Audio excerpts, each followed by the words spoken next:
بچه من چلیده در رفتم یکم بار خیلی برف دیدم در ماه اپریل 9 اپریل خیلی برف نادیدم.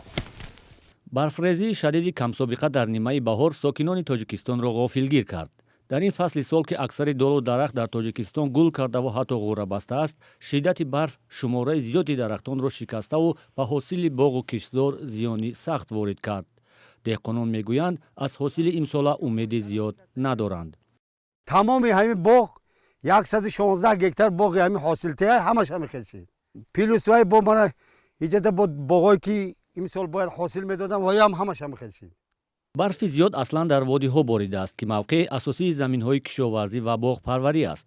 ҳарчанд замони бориши барф сардии ҳаво сифр буд, аммо нигаронии деҳқонон аз сардии шабона аст. агар ба шарте ки офтоб кина ях накира мумкин ягон 30% мона. аммо ҳавошиносони тоҷик пешгӯӣ мекунанд ки дар ҳудуди кишвар ҳаво дар ин шабу рӯз зери сифр қарор хоҳад гирифт.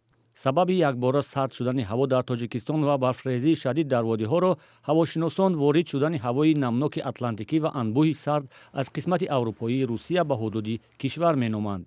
ба қавли онҳо баландии барф дар Душанбе ва навоҳии атрофи он то 20 сантиметр сабт шудааст.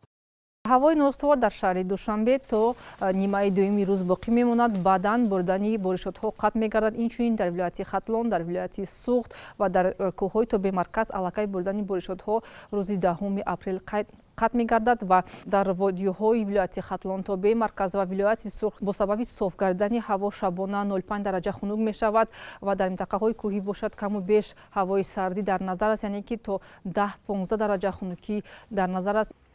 дар шаҳри Душанбе соли 1994 дар моҳи апрел боришоти барф сабт шуда буд.